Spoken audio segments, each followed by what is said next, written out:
Hey, y'all, welcome back. Have you ever been on threads and someone is engaging with you? You see them commenting in the same threads, and you're like, I think I would really like this person if I met them in real life? Well, that's today's guest for me. I met Andrea Shah at Dubsado at a VIP event earlier this year, and I will admit she was just as fabulous in person as she is online. And so I'm very excited to have her on the podcast today to talk about something that I want to talk about more. So, girl, welcome to my podcast. That's the best intro I've ever gotten. Thank you. I love it. I'm so happy to be here. I mean, and she did pitch herself, which if she had just been just a tiny bit patient, I probably would have just invited her on. But I was a little lazy in inviting people from the Dubsado event. I mean, I have a list. I haven't invited any of them. Yeah. Besides Becca, who I interviewed earlier today. But I mean, I do have a list, and so I'm slowly but surely going to make my way around. But you beat me to the punch, so that's awesome. I love to pitch. I love to put myself out there. We try to do it more often than we normally actually do. But yeah. Well, what we're going to talk about today, guys, is pivots. And I think that you guys will all agree I've had quite a few pivots in my adult life. I mean, entrepreneurship is definitely not where I saw myself as an adult. I was a hardcore academic. I thought that I was going to be a professor and get tenure and like die in my position, but that is definitely not what happened to me. And so I'm so excited that Andrea brought up this idea of talking about how pivots impact our business and our origin story and basically our brand, because I feel like a lot of people shy away from that, especially if like what they went to college for or what they did before is seemingly unrelated to what they do now. But you and I both know everything that you do brings you to where you are today, whether you know it or not. yes, absolutely. And I feel the same way. I did not think I would become a copywriter. I remember I lived near one of the big copywriting companies, does like financial copywriting. I remember seeing ads for it when I was fresh out of grad school and thinking, oh, I could never do that. I don't have like the train. And of course, here I am 15 years later doing exactly that. But I feel like a lot of us, especially with creative roles, entrepreneurial roles, we really back into them. And I'm sure a lot of us, you were in like universities and that sort of thing. So I don't know how much experience you have with corporate, but a lot of us also with corporate, if we worked in those agency jobs, those big company jobs, we kind of back into entrepreneurship. But actually, some of the work we did before is really, really interesting and a really important part of our story. Yeah, I have no experience in corporate except as like a retail person. Now, before I was a professor, I actually paid my way through graduate school as a certified farm tech at Walgreens. And so that is my corporate experience, but I didn't do it for that long. I did it right out of undergrad and then before I got my master's. So I mean that wasn't that long a period of time, but I really did enjoy pharmacy work. And for a while, I considered pharmacy school. I mean, it's a very well-paying job. I like learning things about, humans and health and drugs. And that's why I passed my farm test so easily as a certified tech. I mean, everybody else at the Walgreens that I worked at was really stressing over the exam. And I was like, oh, it'll be fine. I mean, I read over the brochure. I think I did some kind of mandatory training and then I passed on my first time. But that's because I just love absorbing knowledge and like putting it elsewhere, which, is why I work in systems now. I love learning everything about everybody's business and how to apply it using the tools that they have chosen. It's so funny because you just gave the perfect example of like how to take something you did from your past and show how it applies to what you're doing now. I also feel like nosiness is like a fundamental category of like skill we need as online business owners to like, how did they do that? What's your story? Walking up to someone and just starting a conversation. But I mean, that's a great example right there of how you can see like a through line between the job that you had just for, a few months or a few years and what you're doing now. I don't know that I can connect my retail jobs to what I do now, but I will say they gave me a ton of stories. And ultimately, those jobs teach you a lot about interacting with people that you will need because customer service is still customer service at the end of the day, whether someone is yelling at you because they want to try to return a perfume bottle that they already opened, or like you're trying to work through something a lot bigger like we do as business owners. So let's talk about you first, because you just said you don't know how you would connect your retail story to what you do now. But what do you use from your pivots before you became a business owner? How do you use that in writing the copy that is on your website, or I guess even social media? But today I really want to stick to websites because, I get exhausted with all of the social media talk all of the Same. time. Same. Yeah, and what I studied in university was I studied translation. So I started studying foreign languages and then went on for a graduate degree in translation. And you can start to see parallels there. I didn't see them at the time, but I learned all about how to figure out what someone's style is when they're writing and really take apart their writing, listen deeply, and then you're trying to reproduce that in a different language. And what I do as a copywriter is very similar in that I'm asking someone questions, listening to their voice, literally in some cases listening. Like if you were my client, I would want to sit down and talk to you, get a transcript of that conversation, and find all the little nuances of your voice and then put that back together into copy that represents someone. It took me years to see the parallels. I kind of was like, oh, that's not really related. Nobody wants to know about that. And I was actually just working with someone for some support on my social media. And she's like, I want you to make this a main pillar of your content. I want you to talk about it more because it really does inform the work you do. And it makes it so clear how you came to be a qualified person for this work.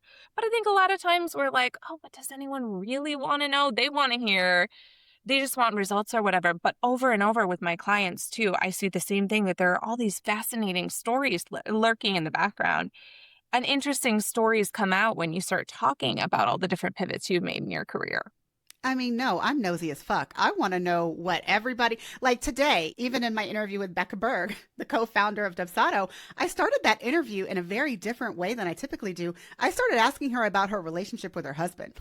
And I mean, I made sure that I asked her before I hit record, are you cool? Like, can you tell me how you met him and like all these things? But in particular, that was a big part of their brand story because, it is a co-founded company. And of course, I brought in my own. I started making jokes about how I've been married for 25 years and I could never imagine owning a business with my husband. He definitely doesn't have any skills that to bring to the table like Jake did. I mean, can you imagine saying, I have this problem and your spouse runs off and is like, I can build you something to fix that? Like, really? My husband will build me a spreadsheet. If I have a problem that can be solved with a spreadsheet and some macros, he will do that. Excellent. But he's not going to custom code anything. But yeah, that is Becca and Jake. That's like such a fascinating story. And I think you were like very right to go to that because they co-founded it. They're still working together. Like their story is the story ultimately, even if you're not telling they might not be telling their first date story on their website Oh, no, or whatever, I asked. but we were. I know you did. I know you did. I can count on you for that. And when we were there and they were telling us the story of Dubsado, their family and their relationship was very much at the core of this whole history of Dubsado to begin with. And we got that, which was really fun. So everyone will have to tune in and listen to Becca's episode to get the tea. But so what if you don't co-found?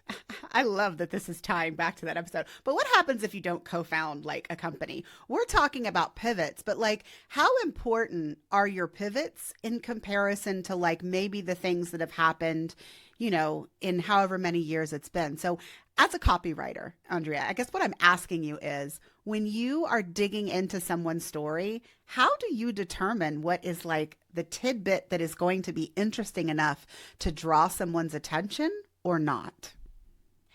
I feel like it jumps out at me. I'll ask a bunch of questions that all kind of sidestep around it. And it'll start to come out when I ask people, what jobs have you had before? What did you do before?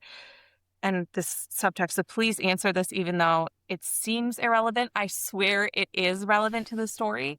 And very often we get a story in there about a job that isn't related. So, I work with a lot of wedding professionals, but most of them didn't start out as wedding professionals. It's relatively rare for someone to tell me, I always knew I wanted to be a wedding photographer, and so I became a wedding photographer. Instead, I've had attorneys that have been wedding planners. I've had attorneys that have been wedding planners and gone back to being attorneys. Like, there's these really fascinating career stories in there. And that's when I want to get on an interview with someone and say, okay, so now I know you were an attorney. You are a wedding planner. What do you think brings these two things together? What do you think was this? Not the story, but what do you think is the common thread there for my attorney turned wedding planner?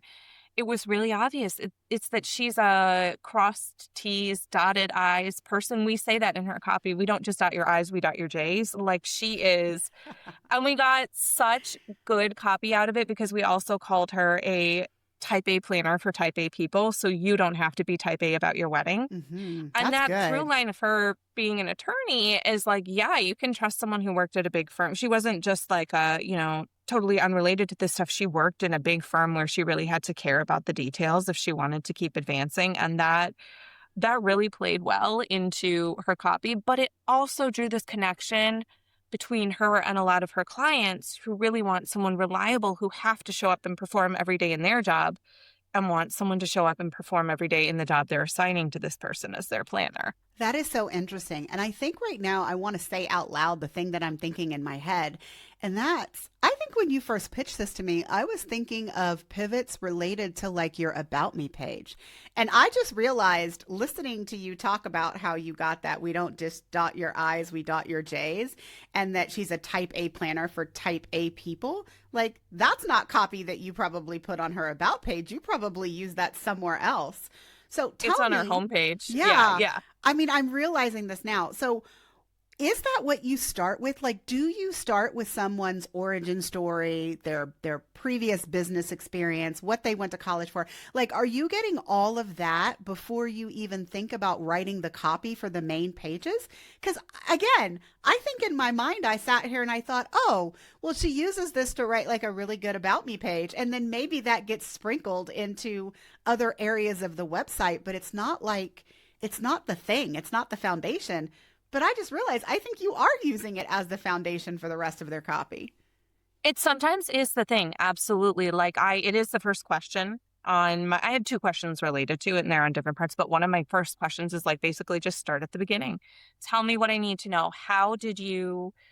What is your origin story? What did you like to do as a kid? All of this stuff, because I feel like the further we go back, sometimes you have to tell me and you're going to tell me these irrelevant things. And to be honest, it's not always about a career that you had. Sometimes it's a goal that you had. If you were to tell me that you were in training to become an Olympic figure skater, you better believe that's going to make that into your, it's going to be there in there somewhere. And sometimes it is just something that goes on your About page, but sometimes it really underpins your whole story and really informs it. Other times, like you said, it's just a detail, a little supplementary detail. So I worked with a photographer who had worked for a company that specialized in retouching, but it was very ethically oriented that, they retouched to make people look really good, but they had very strict policies about what they would and wouldn't do. And she's like, I really want people to know this is something I believe in, that you can book me for your wedding and you're going to look great. And I will do the little bit of retouching to make you look like the best possible version of you. But I'm not going to go in and start doing all kinds of crazy things to make you look like a completely different person. So sometimes it's a supplementary detail, but sometimes it really is the whole story. It really depends on where someone is in their career. Because also so many of us start businesses in our 30s, in our 40s, and we have a lot of previous life that went on before then. I mean, for myself, thinking about going back, I think I have always been the person that like pulled out the parts that were important. I mean, I'm sure that you know this to some degree, but you specifically work with wedding professionals like as a whole versus family photographers. But like, I feel like everybody who's a family photographer has the same origin story.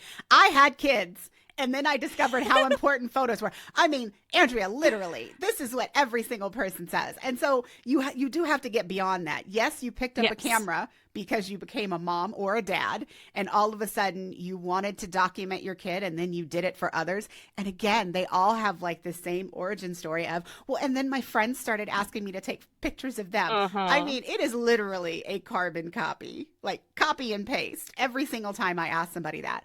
But I always feel like I did try to take like one step back. I always make jokes about how, I made an online course for photographers teaching them how to do lifestyle photography before I had finished my first year in business. And that's the most ridiculous thing that you've ever heard. But then I always follow up with, but before that, I was a college professor for 10 years. And so making a course was probably easier than actually doing the photography. And again, like that ties it in. And I feel like for myself, I'm able to identify how those things go together, but that's not what always happens for other people. Uh-huh. So, is it that you feel like in your role as a professional copywriter that you are able to see the connections better than someone who isn't a copywriter? Or is it just that people are too close to their own story that they don't see it? Like, do you think it's just I can't see it because I'm not a copywriter, or I can't see it because it's me? Which one tends to be more true? I think it's a little bit of both. Because like, remember I said, I sometimes struggle to see the own through lines in my story until some other third party comes along and is like, no, this is really obvious. You're ignoring the obvious. It's right in front of you. But also as a copywriter, I do think it's about knowing what questions to ask to elicit details about people's strengths, about their past, and really get to those things that they might otherwise be like, hey, this is completely irrelevant to what I'm doing now. I worked in a bank. That doesn't make me a great family photographer. I was like, well, maybe not. Maybe there's something there. Maybe it really is totally irrelevant to your story. But maybe you're going to tell me that you ran a CVS like it was the Navy, and now you're able to direct, big chaotic wedding parties and get them all to go where they need to go. And yeah, there's probably a through line there. Maybe it's your personality, but we're going to pull that out and we're going to talk about it a little bit because there almost always is a connection. Even if the connection is sometimes just, I hated what I did and I left it behind to have an artistic career, which you're talking about family photographers. And just listening to you talk about it, some of the story I'm hearing is probably the actual story is a layer deeper. Like, I had my kids and I left my previous job because XYZ, it didn't work. Childcare wasn't compatible. I hated it, whatever it is.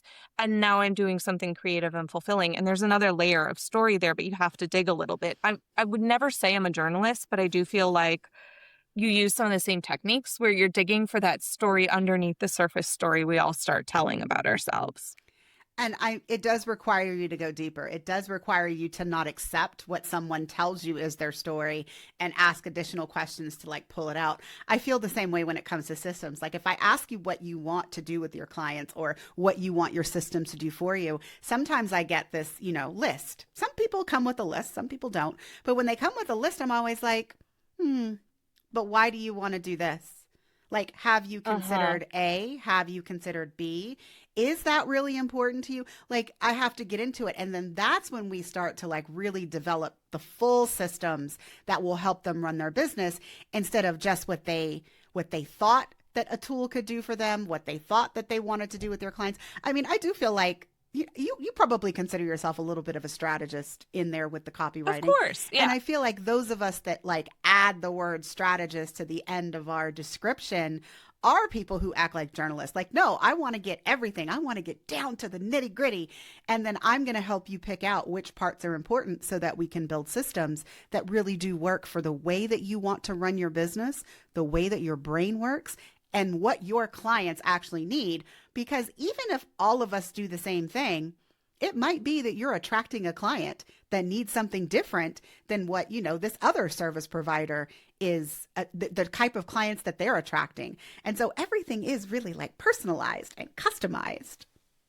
Yeah, and you have to find, for me, I'm also looking for the threads that are relevant to the customers you want to work with, not just any customers, but the people you want to work with. So going back to that wedding planner I talked about, she attracts a lot of people with high-powered corporate jobs. Mm-hmm. They're used to and having packed schedules and really high expectations of the people that work for them. And so when they see that my client was a lawyer, they're like, oh, she's going to get me. She's going to know what my expectations are. For somebody else, that might be relevant, but in a different way. Mm-hmm. Maybe they aren't a lawyer, but they want someone who knows what a good contract looks like so that when a venue sends them a 30-page contract, they have the faintest idea of what's in it. You have to pull out the threads that matter to your people too, which isn't going to be the same for everybody. So that's why when we do this, I also want to know, who do you want more of? Who do you want less of? What is it that keeps you getting up in the morning and going to work? And what could you be like, I never want to do that again? And I know, and it's the same with you in systems. I know that you have the same questions for people because I don't just want to get people more work. I want to get them more work that they actually like doing. Otherwise, what's it all for?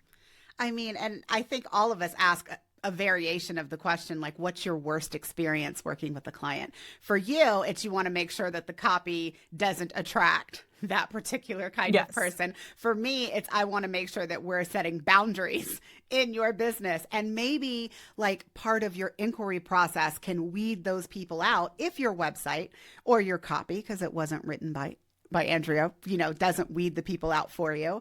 But I also feel like I want to pull this around to the people that you're working with. Have you ever like uncovered someone's story and they were like, yeah, I get where you're coming from, but like I'm very uncomfortable with using that on my website or like putting it into the process? Has there ever been like a story that you thought was so juicy, but people were like, no, I don't want to use that? I think so actually one of the things I run into is I think people are cautious about not wanting to show their age necessarily in both directions. And so sometimes we're vetting stories for that a little bit. Some people are younger than their typical client and they don't necessarily want to be upfront about that. And then some people are older than their typical client, especially with wedding professionals. I run into that one where they don't want people to think like, oh, she's like my aunt who's 30 years older. And so it's this fine balance of like telling this story, but emphasizing the experience. You have to really kind of massage it. I haven't had anything so juicy that someone hasn't wanted to use it, but maybe that'll happen in like the next week or so after we've recorded this episode. Like, Just you know because how I those said things it. work. Right. You like summoned it into the universe. But usually I will say that as a copywriter, if I pick up on a sensitive detail, Mhm. I will come in and I'll say, this is kind of the creative direction I'm thinking. If you don't want to talk about this, tell me. So for some people, they might tell me all about their private life, that they're a parent, they have a partner, whatever. But once we get going through it, it's like, I want that to be 5% of my story, not Yeah. 50%, not 90%. It really depends on who you are. You follow me on social media. I'm married, I have a kid. And you'll pick up that I'm married and have a kid, but you're not going to know their name. They're not front and center just because they have their own lives. And, Mhm. I'm not, everyone's different in that regard. I mean, I feel like as photographers, we really feel this. I was literally saying this earlier, but Chloe has, there's a big difference between her now, 13 years into my business, and, year zero. Now, in year zero, she was only 3, so she didn't really get a say so in anything. But I would say that I got a good probably 7, 8 years out of Chloe where she loved taking pictures with me. She loved being like the center of attention. And now she loves being the center of attention on like her TikTok and her Instagram. But I mean, she doesn't want to be on mine anymore. Like, you know what I mean? So, I mean, I do feel like I have lessened the amount that I talk about my family and talk about my daughter on my website and things like, I mean, I was literally just editing my About Me page. And I think I took off the whole part of, growing my photography business while Chloe was little. And I mean, I did it for one reason, not to make her front and center anymore. But the other thing is that like my origin story has changed quite a bit when it comes to presenting myself as the system strategist versus the photography that was really like the mainstay, even on my systems website for the first 5 years. I mean, it was all about still my origin story as a photographer and then how that led into systems versus now I'm just really focused on like building systems. And so the photography part is like very, very small now, just to keep my credibility. Because I do feel like lots of people still hire me just because I used to be a photographer. I was a successful photographer. I can take my skills. I know what it's actually someone last week who is joining my offer systems in session, birth photographer and doula. She's like, no, I really want to hire you because you know what it's like to be in the delivery room. And I was like, I do know what it's like to be in the delivery room. And I'm not talking about as the parent, I'm talking about as the photographer. So yes, I do bring some skills to your systems that I know what I used to do. And so if any of this is helpful to you, we can build you systems that are even more custom because I used to do what you do. Yeah. And I do feel like there's a point, especially if you evolve into being a business owner who isn't who's B2B instead of B2C, there comes a point where you often have to evoke your B2C history. Hmm. A lot of other people we meet who are working with, I think about some of the people we met when we were at Dubsado who are now doing systems for different groups of people. We met several people who are doing systems for makeup artists. And I bet if I went and poked at them, we'd find some sort of history there where their business came to be focused on this one group. And yes, it is relevant to a point, but I think you're describing a really interesting process that gradually, as your business evolves, it becomes a smaller part of your story and just one potential point of connection. And I think that also brings us to the fact that you're going to keep evolving and your copy and your story are going to keep evolving. And the story you tell in year 1 of your business is going to be different than the story you tell in year 10 because you're not the same person you were Yeah. and you've learned a lot. How often should someone be looking into their story or like in a broader sense, refreshing their copy? Because I like to make jokes. There's almost nothing that you buy in business that's set it and forget it. I mean, people like to think their websites are like that. Oh, I'm going to pay, thousands of dollars to both a website designer and a copywriter. And once I get this website, I'm going to be golden for like the next decade. Totally a lie, just so that everybody knows this. But Tragically I so, mean, yeah. how often should you be looking into your story to refresh your copy? I mean, I have an idea, but I want you to answer first. So I would say that probably every 2 to 3 years at a bare minimum, you need to dig in a little bit and, make sure everything is still relevant to you. I mean, if I were telling you, I tell you to check once a year. 2 to 3 years is probably where you're going to start to want to do some sort of investment, whether that is just dedicating a week to yourself to really rewrite the parts of your site that aren't working for you or hire someone. But it really depends on how consistent you are with your offers and most importantly, the people you want to attract. If you get to a point where all of a sudden the people coming in are not the ones you want, or you were getting a ton of people and now you're not, that's usually a sign that something somewhere is not aligned and you want to figure out what that is. And sometimes it's your copy. I'd be lying if I said it was ever only your copy. There's all kinds of Hmm. things that make it, make that misalignment happen. But a lot of times people change their offers and then they go change a few bullet points and the numbers on their website and then they let it sit. And the problem is when the offer evolved, the copy didn't, Hmm. and you're not getting the right people for that new offer. And you know this because I know you've evolved so much what you're doing over time with systems that I'm sure you've seen this in your own business, that if you just changed a few little words here and there, you probably wouldn't be speaking to the problems or the stressors that people are having that come to your programs and that choose to work with you now. I mean, I literally just did that, Andrea. Like, Yeah, so I know. I've been I following know. on I threads. mean, You've been dropping a little trail of breadcrumbs, and so I've been so curious. I finally finished. I mean, it's, done in quotes. Because for me, it's never done. I mean, I'm It's one of those never done. people that will Yes. check my website every single month and make tweaks as needed. I mean, I love working on my website. But most recently, I was doing like a complete overhaul, not just on the layout, but I mean, my offers. My offers in 2026 are not what I started with in 2025. And with that, you would think that I didn't have to change much because I've been doing I mean, this website has really been Dubsado setups for the last 5 years that it's been. Well, actually, have I had that website for 5 years? No, I've only had the website for 3 years. Before that, I was selling Dubsado services off my photography website, which is a whole different thing Mm. that we could talk about. But That's for episode 2. We'll we'll come come back back to that around. one. So I've had this website for 3 years. Actually, I think it's been exactly 3 years. But in the last year, I went hard from saying, I will do this for you to I want to do this with you. And I had to make sure that the copy reflected this because the offer page certainly did. But I feel like my about me was still saying what I would do for you. My homepage was still saying what I would do for you.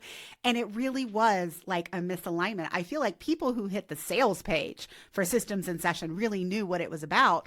But if you hit my homepage in the last 6-ish months and you read everything there and then you clicked on the button that was work with me, you might have been a little confused because I'm not saying I'm willing to do anything for you anymore except be there for you as your accountability, your feedback, and to help you along. So, I mean, I really did have to look at it. And I feel like I had Frankensteined the entire website so much that I had to like rewrite my entire homepage from beginning to end because there was almost nothing that was on there that was like, this is really applicable to what I'm doing now in 2026. And especially, I think of someone like you that's been in business for a while, and this applies to a lot of different people that are out there for 5, 10 years. You have this entire like web of blog content that's Hmm. bringing people in from all over. And so you need to make sure, like, yes, you can be on Threads and you can drop the link directly to the page for Systems in Session. But if someone finds you through a blog post about 5 tips you have on using Dubsado in your photography business, you want to make sure that then if that person clicks home, they're getting the Hmm. full scoop on what you're doing now, not what you were doing 2 years ago. Because otherwise, and especially you talk about such an interesting shift in your ideal client. And one that I've seen a couple other system strategists talk about is like, these systems are amazing tools, but not everyone necessarily wants to hire someone and then not know what they're doing if they have Yes. to make a change in their business. And so that is a different client avatar from the person who wants to hire someone and never even like pull open the hood and look at Dubsado once. Like they're different people. And I've been excited. I'm going to go open up your website as soon as we're done and like take a peek Well, around. I thank love you. your website. It's so colorful. Oh, yeah, the rainbow thing. Oh, and I got new brand photos. That's the other thing. Literally, those dropped into my lap on Friday. And on Friday night, I went through the whole thing. And the next morning, my brand photographer was like, holy shit, you did the whole website. I'm like, yeah. I mean, I was sitting on my couch. I had nothing else better to do. Like the whole website, almost every photo on the main pages are completely from my latest session. But it's really interesting what you said about my client avatar, because there are people that I worked with previously who are now working with me in Systems in Session, and seemingly they're the same person. But the difference is they are in a very different place in their business than they were when I worked with them in a DIY or a done for you capacity. So, yes, I did really feel like I needed to address that. And, I'm pretty sure that you would like sign off on this, but everybody needs to be interviewing their clients or they need to hire a copywriter to do it for them. Because the one thing that I heard in like 4 different interviews is, I'm such a control freak. I couldn't let anybody else take this over. I have to know how it works every bit because I don't ever want to feel like my business is running without me and I have no control over it. And I heard that in like 4 to 5 different interviews. And I was like, and I still haven't put Control Freak on my website other than in the case studies, but like it definitely showed me that the avatar, the client that I'm speaking to now, is very different than when I started the system side of my business 5 years ago. Because 5 years ago, it was, I just want somebody to give me a blueprint. That was why I called my Uh-huh. course the blueprint. I just want somebody to tell me what to do, A, B, and C. And so, literally, when I was helping people then, I was just giving them what had worked in my photography business. Like, take this, use it in your business, and it will work. And it did for a very long time. And that's really what like the beginners needed. I would say the people in the first couple years of business who really haven't evolved to needing their own customized systems. But now people that are coming to me with 6, 7, 10 years under their belt, their needs are very different. And those are the people who are control freaks. They want to know how everything works. They want to help put it together, but they don't feel confident enough or that they don't have the technical knowledge of the tool that they're using in order to know what a best practice is. And so that's what they're looking for now versus what people came to me 5 years ago for. And I feel like we all go through that process. I've worked with some of the same clients. We refresh their websites, and over time, maybe they're going from one person to all of a sudden they're a team of 6 people, and they Mm-hmm. want a website that reflects that when you're booking with them, you're no longer going to get the one photographer I wrote this website for back in the day. But I'm gonna be like persuading you in the DMs to put self-identified control freaks somewhere on your website because I do feel like that's the sort of slightly spicy language that people like see it and they're like, oh yeah, I do That's identify me. as a control freak. Yeah, yeah, yeah. And that's why I also put you know, there are some people who would read that line about being type A on my client's website and be like, oh, that's not for me. And that's fine because it's also not for her. Yes. I wouldn't read it. Well, I would read it as a type B person and be like, oh, I do need someone to be type A for me. I've never needed anything more in my life. But there are some people, if someone backs away from something like that, that's okay too. Like you cannot work with everybody. I feel like I say that all the time. You can't work with everybody. If someone is put off by a little joke like that, and you're the sort of person comfortable making jokes like that, then it's not a match made in heaven, you know? And we really do want to work with our ideal clients. I do think that as business owners, you have to be pretty far along in business before you can let the scarcity go. Like, I feel like a lot of Uh-huh. people jump to say yes, even if there are red flags. Even if this is not like a perfect fit, you say yes because you're afraid that someone else won't come along. But for most of Uh-huh. us who have been in business, I mean, I'm 13 years in, I know that when someone tells me no, awesome, great. I don't have to take the chance of working with you and it wasn't a good fit. And guess what? Someone else will come along that is a better fit than you were for this offer. I mean, because the offer is proven. I love what I do in the offer. I just have to be patient enough for the people to come to me that would work well within the container that I'm offering. And, I'm not saying that I'm some kind of special, unicorn, but I do feel like if you can get to that place, you will be more successful in your business going forward. If you don't say yes to the people that you really should say no to. And guess what? That's how copy can get you there, because copy can bring you the right people and tell the wrong people to go away. And if they get past your website and your copy and they actually hit submit on the contact form, that is when you need to have a practice in place that asks them questions to be able to say yes confidently or no thank you. Here's maybe a few other people that would work better for you. Yeah, and that is the job that your copy is there to do, is to, I don't want to misuse the word funnel because I know it has so many other applications, Mm-hmm. but kind of narrow down the people who are going to come work with you. And most of us realistically are not in a niche where we have so few people that could work with us that we have to take all of them. There's very few of us that do. And usually by the time clients come to me, they're at the point where they're like, okay, I know how I've been saying yes to things I shouldn't. Mm-hmm. Please, let's fix Help that. me. Can you get these people out of my inbox so that I won't feel tempted? And I'm like, yes, we can. We're not going to tell them like in giant letters, no, I won't work with you if.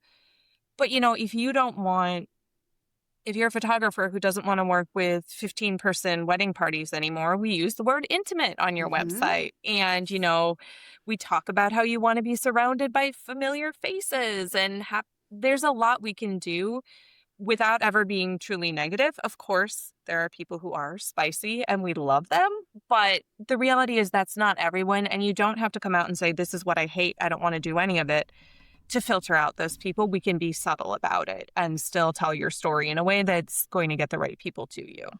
And can I just say right now that I'm talking to Andrea and she's a copywriter, but this has to also be true of the photos that you are using on your website. So you just said intimate. And the first thing that popped into my mind as the systems person, if I'm going through someone's website, is great. Your copy is bringing in who you want. But are you still showing photographs of weddings that you did 5 years ago that have wedding parties of 20 people? You have to make Uh-huh. sure that once you get your copy where it needs to be, that you are also adjusting your offers, maybe how you describe, your offers, your packages, whatever it is, as well as the images that are going on your website, because you don't want somebody to be confused. You don't want somebody to read intimate and think, small party weddings or elopements, and then your entire portfolio are like these huge weddings in like a cathedral. Like, make sure it's all aligned. Don't just focus on your copy. Make sure that everything fits together. And that's often why people do these huge brand refreshes, because that includes your copy, your website, the photos of yourself or brand photos, and then your systems. All of those things together are usually done because if something in one part of your business has changed, you really do need to go through everything with like a fine tooth comb to make sure that on the other side of this refresh, everything fits together to, bring in the ideal clients that you want and repel the ones that you don't. I am so glad you mentioned images because yes, as a copywriter, I think about that all the time. That there's also, and this is wedding industry specific a little bit, but I'm sure also a lot of other photographers can relate. It can be really tricky to find that balance between treating all of your customers like they're incredibly valuable people who you liked working with and that work that's going to expand your portfolio in the direction you Mhm. want. And I think there's an art to learning how to balance the two, how to make sure that people are seeing, if people want to be seen on your Instagram, they're seen on your Instagram, but you're carefully choosing the images that you share so that maybe they did have a big wedding, but you're sharing the flat lay and a picture of the Mm-hmm. couple and a picture of the ceremony, the up close and that sort of thing. There's a parallel in how you select the images for your portfolio and what we say about them in any sort of aesthetic endeavor, selecting the right thing, but also just making your customers happy. Because sometimes you do need to get paid, and sometimes they Mm-hmm. might be lovely people, but the aesthetic is not what you want to promote in the future. And you have to find a way to say, okay, I'm going to make them happy, but I'm also just going to take the check. And, it is Yes. fine to take a few people as long as they're nice people. I don't want you to take someone where the aesthetic isn't what you want and And they're they're not nice mean. people. And they're mean and they're making you go somewhere horrible and all of that. No, Yeah. but sometimes you cannot have it all. I'm sure that even the people who are charging $85,000 to photograph one wedding sometimes take one where they're like, you know what? Not I necessarily mean, my it's cup of tea, $85,000. but I will, I'll build a swimming pool with that. So Mm-hmm. yeah, it is a really tricky balance. And I think you have it right. I am working now with a stationer and we are doing her brand designer she's brand and web designer. We're working together. We have an SEO specialist. She's getting new photos done. And we spent a lot of time talking about not only what I'm going to write, but what pieces we want where, because we looked at her Instagram and we said, this piece, it needs to be front and center. Mm-hmm. This piece, we really want to see more of it, because if you're telling me that what you want to do is more unique printing methods, we have to put those front and center. We cannot, I know that maybe 90% of what you do is one thing, but if 10% of what you do is what you want to do more of, that's That's going to what be you front and show. center, both in the copy and the images. Mm-hmm. I mean, that's what you need to be pinning. That's what you need to be talking about on social media. I'm sorry, I can't help myself. Yeah. I said we weren't going to talk about all that stuff, but all of it comes together, like every single bit for your brand and what you're putting out there. And I am really happy that this came back around and that we talked about don't say no, don't say yes to things you should say no to. But also, if a $5,000 offer, comes into your lap and you need to say yes to pay your bills, there is nothing wrong with that. I don't want anybody to think that I'm telling them you have to turn that down so that you can make the space for yes. But I am saying you can't continue to say yes over and over and over again without leaving the opportunity to get what you really want. And curation is a lot of it. And I mean, if you're at a wedding that is a big party, like you said, I mean, you also have to shoot the photos that you want in the moment, though. Like if you see an intimate moment between a bride and one of her bridesmaids or her mother or whatever it is, make sure that you're taking those shots. And then when you're editing the full gallery, go ahead and put all of the ones that really represented what you want to show going forward in one particular folder. And maybe that's what you blog or that's what you use on your social media. You don't need to show a full wedding just because your client expects it. I mean, there are other ways. I mean, they're getting the full gallery. They could get an album, all of those things. But at the end of the day, what goes on your website should be what you want to show and what will actually bring in the clients that you are desiring most. And if you want me to elaborate on that and also add that if you want a diverse client base, you have to show diverse client work on your site and include it in your copy. It is not just enough to say that you work with everyone, love is love, etc. And I know you and I talked about a little bit about stuff like this. When I was looking for wedding photos, I was looking for someone who could make my husband look great and me look great and us look great in the same photograph. Yes, which you don't think should be a big deal, but hello, my photo on my wall behind me. But when you don't have the same skin tone, yeah, it can be really difficult. And it's not just making him look good. I also don't want to look like Casper the Friendly Ghost while he's over there glowing and looking radiant. And what I think back to from that search is if I didn't see something relatively close to what I was looking for within 1 or 2 pages, I'm not going to read 50 pages of your blog to look for it. We got to see that up front because people are tired. At the end of the day, people are tired. They don't want to go digging. Like they want to see themselves represented. And something that I have been I don't want to say educating my clients on because that sounds shitty, but inclusive language is a must in 2026. And if you want to be seen as an inclusive wedding photographer, stationery person, whatever it is, you need the copy on your website to reflect that. And so practice that now. Don't use bride and groom constantly if, you know, you want to attract same-sex couples. Like, you got to figure out a different way to show it on your website, to do it on your contact form, to do it in all of the emails that you are sending out, because someone is going to feel like you don't see them if every single intake form that you are using says name of groom, name of bride. Well, you know what? That's not what every wedding party looks like. And so we need language to reflect that in your systems. But even before that, they are unlikely to come to you if they don't see that language on your website. It's one thing to say love is love. You got to put your money where your mouth is, like everywhere. And you nailed it, because also what I've heard from people is the website will look great, the Instagram will look great, and then they get to the point where they're dipping their toe into the systems, because you and I cross paths on that inquiry form, right? Like Yes. our two. And they'll say, okay, this looked great. I saw it. And then they go, and maybe the inquiry form is fine, but they get the contract and it says bride's name, groom's name. And they're like, okay, but do we flip a coin? I mean, who gets to be the bride? Yeah. Who gets to be the groom? Yeah. They start, and that will cause people to hit pause and say, okay, wait, is this the safe space I thought it was?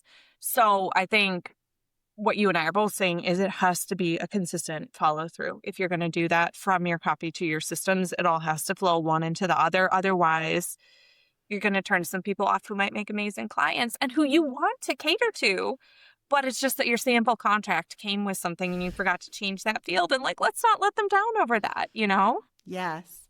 Okay. I feel like in order to, you know, do a service for the listening audience, we got to bring this back around to pivot. Because I mean, our conversation's been amazing. By the way, she will be back. There is going to be a part 2 to this conversation. But in order to like close out this idea of highlighting your pivots and making sure that you are thinking about what you've done in the past that is relative to like your business and the copy on your website and all of these things, if someone is not ready to hire a copywriter, because I would say if you're going to hire a copywriter, they're going to help you uncover this. But like if you are trying to take a stab at DIYing your copy initially, what is like the first step that we can take in order to dive into our own history to make sure that we are pulling out the pieces of our pivots that are worth mentioning to our ideal clients? I would want you to take out a sheet of paper and a pen. Do it with pen and paper too. I mean it when I say that, because I feel like we think differently when we're in front of pen and paper. Maybe if you're a verbal processor, give yourself a little voice memo lift, but I really like pen and paper for this. Write down everything you've done and go as far back as you can. Think about the sports you did when you were a kid or the clubs you were in high school, and then just work your way chronologically forward, thinking about jobs you had, hobbies you've had. Put this all down, because we do talk about pivots. We talked a lot about careers, but especially if you're on the creative side, it might also be that, you know, maybe in your spare time, you're a glass blower. And like, that is a really cool story to tell, even if the way you make your money is family photography. There is some way to tie those two together, but just go work chronologically and write this down, and then maybe leave it for a day or two. Yes. Leave it for a week and come back to it and say, okay, where are the stories? How does this relate to what I do now? But give yourself some time to think about it. Don't just, as with all things copy and branding, don't try to force yourself to do it in one day and expect this incredible transformation. Because when you're working with yourself and your own business, you need to step back and give everything time to breathe. When I do it, I have a process. I'm not you, so I can look at your story and say, okay, yes, I see this, but you need to give your own stuff time to breathe. I need to give my own stuff time to breathe. We won't even talk about what it's like to write your own copy as a copywriter. It's not fun, but you give yourself time to breathe. But that was an exercise taught to me by some of my mentors when I started copywriting, to kind of find your differentiators. They might be lurking in something that you used to do with your grandma when you were 10 years old, that you're a baker, but you really got started mixing stuff in the kitchen with your grandmother, or making cakes out of Play-Doh when you were 5, or whatever the case may be. It might be a career pivot. If you're a cake decorator, I want to hear about how working at Publix influenced you or whatever, but I also maybe want to hear about a funny story when, you know, you cried because your cake didn't look the way you wanted it to at your 7th birthday. There's a lot you can unpack just by going back and then letting that sit and coming back to it and saying, okay, what's relevant? Because maybe your job at McDonald's was relevant. and maybe it's totally irrelevant and you don't ever have to mention it.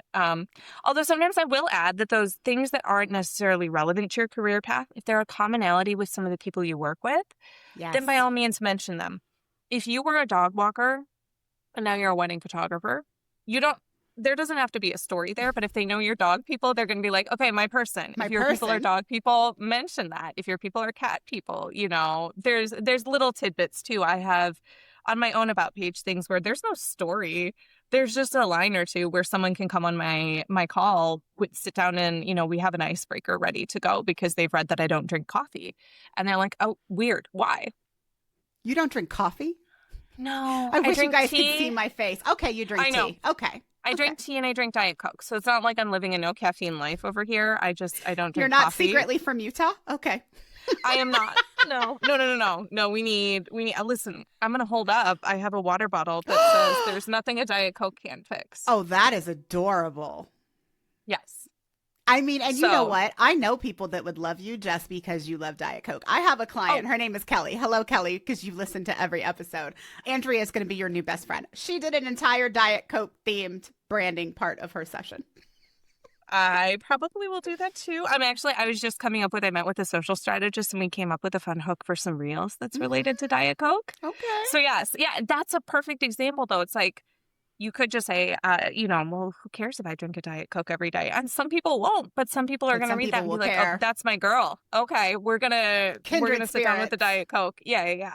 I mean, normally I tie this up in a nice little bow. Here's what I'm going to do instead for this episode, guys. If you have never sat down with a piece of paper and a pen, and doesn't that sound familiar? Because I tell y'all to do that shit for your systems too. Literally, sometimes the best thing to do is sit in a quiet room, or maybe you need some music. I'm not going to shame you if you need some like loud music playing in your ears, but whatever it takes you to get in the zone, I want you to sit down and I want you to chronologically think about all the things that Andrea just told us about, your previous jobs, experiences that you had in your childhood, so that you have a base for finding these interesting stories and hooks to create amazing copy for your website. And if we have to talk about it for, your social media too. But if you are interested in hearing more from Andrea, she will be back. And with that, that's it for this episode. See you next time.